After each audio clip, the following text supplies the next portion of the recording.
Kagulat World. Buong Italy ginulat. Walang pahinga, walang delay, si Alexandra Ayala diretso agad sa mating training habang papalapit ang WTA 1000 Italian Open sa Rome.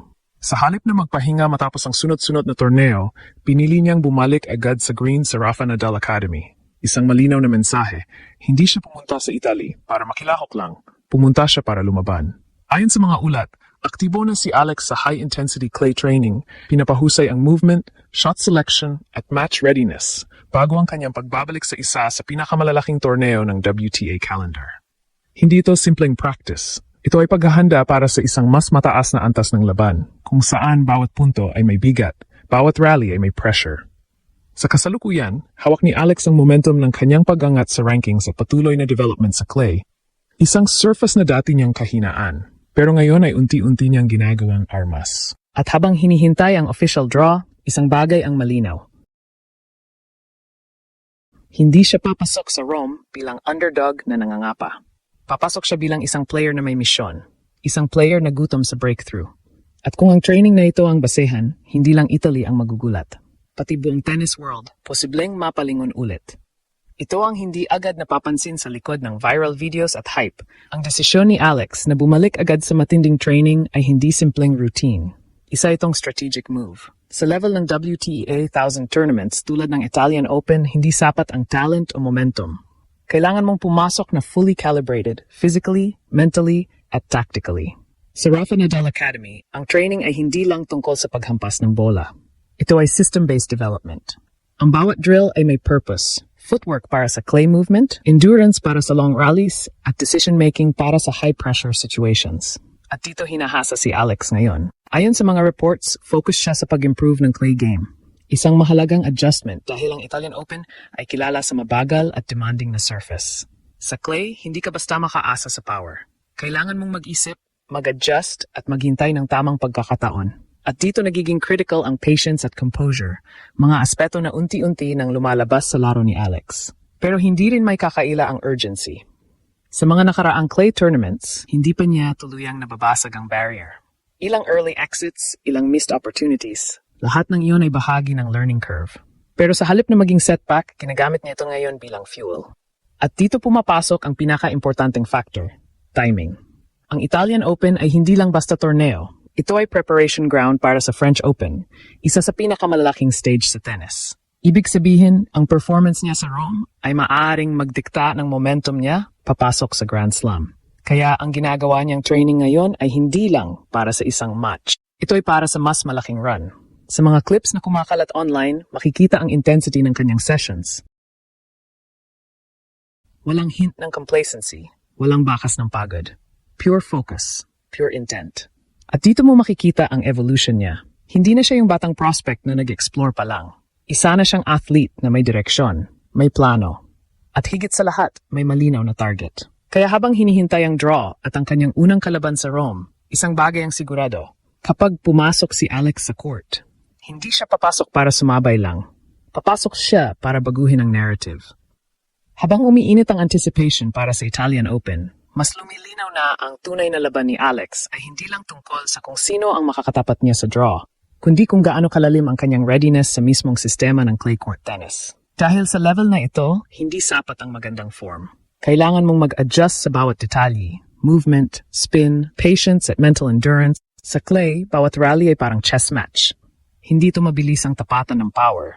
Kailangan mong mag-build ng puntos, maghintay ng breakdown ng kalaban, at pumili ng tamang sandali para umatake. At dito sinusubok ang discipline ng isang player. Kung mawawala ka sa focus kahit ilang segundo, pwede kang matalo sa isang mahabang rally na parang walang katapusan. At dito pumapasok ang halaga ng ginagawa niyang matinding training. Sa mga nakaraang laban niya, isa sa mga napansin ay ang inconsistency sa closing points. Kaya niyang makipagsabayan sa rallies, pero minsan nahihirapan siyang tapusin ang puntos laban sa mas experienced na kalaban. Ngayon, ang focus ng kanyang preparation ay hindi lang sa pagbuo ng rally, kundi sa pag-convert ng opportunity into points. Ito ang difference maker sa WTA 1000 level. Bukod dito, malaking factor din ang serve. Sa clay, hindi ito kasing lethal kumpara sa hard courts, pero mahalaga pa rin ang placement at variation. Kung ma-improve niya ang serve patterns niya. Lalo na sa first serve percentage, magkakaroon siya ng mas malaking control sa flow ng match. At huwag din nating kalimutan ang return game. Sa ganitong torneo, karamihan ng kalaban ay may solid serve. Kaya kung gusto niyang makuha ng advantage, kailangan niyang maging aggressive at strategic sa returns. Hindi sapat ang ibalik lang ang bola. Kailangan niyang ilagay agad ang kalaban sa defensive position. At dito nagiging interesting ang narrative. Dahil kung mapagsasama niya ang improved rally tolerance, mas consistent na serve, at mas aggressive return game, magkakaroon siya ng complete package na kayang makipagsabayan kahit sa mas mataas na ranked players. Kaya habang hinihintay ang official draw, ang mas mahalagang tanong ay hindi kung sino ang makakalaban niya, kundi kung gaano siya kahanda sa anumang laban na ibibigay sa kanya. At based sa kanyang kasalukuyang preparation, may malinaw na indikasyon na hindi siya papasok sa Rome bilang basta participant. Papasok siya bilang isang player na may armas at handang gamitin iyon sa tamang oras. Pero lampas sa technical at tactical adjustments, may mas malalim na layer ang kampanya ni Alex sa Italian Open, ang mental transformation. Dahil sa totoo lang, sa ganitong level ng kompetisyon, madalas hindi skill ang nagdidikta ng panalo. Mental strength ang tunay na laban. Sa mga nakaraang buwan, malinaw ang trajectory niya. Dumaan siya sa ups and downs. Mga panalo na nagbigay ng momentum at mga pagkatalo na nagturo ng leksyon. At sa halip na magpatalo sa pressure, ginamit niya ito para patatagin ang sarili niya. Ito ang pinakadelikadong evolution ng isang atleta. Yung hindi ka na lang umaasa sa talento, kundi kontrolado mo na ang emosyon mo sa loob ng laban. Sa WTA Tour, napakaraming players ang may parehong level ng skill. Ang nagkakaiba lang ay kung sino ang kayang manatiling kalmado sa critical moments, break points, tea breaks, deciding sets. At dito ngayon sinusubok si Alex. Kung kaya niyang manatiling composed kahit dikit ang laban, kahit malakas ang crowd, kahit mataas ang pressure, doon niya mabubuksan ang pinto papunta sa next level. At hindi lang ito tungkol sa isang tournament. Ito ay tungkol sa identity. Sa puntong ito, binubuo niya ang sarili niya bilang isang player na hindi lang promising, kundi reliable sa big stage. At kapag nabuo niya ang identity na iyon, doon magsisimula ang consistency na hinahanap ng bawat elite athlete. Dagdag pa dito ang bigat ng representasyon. Sa bawat laban niya, dala niya ang bandera ng Pilipinas sa isang sport na hindi pa ganun kalawak ang presence ng bansa. At habang patuloy siyang umaangat, mas lumalaki ang epekto niya sa perception ng Filipino athletes sa global tennis scene. Hindi na ito simpleng personal journey. Isa na itong simbolo ng posibilidad. Kaya habang papasok siya sa Italian Open, dala niya hindi lang ang kanyang training at preparation. Dala niya ang isang mas matibay na mindset. Isang mindset na handang lumaban kahit kanino. At kung mag-alin ang lahat, form confidence at pagkakataon.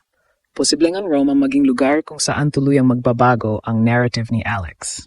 Mula sa racing talent, papunta sa tunay na contender.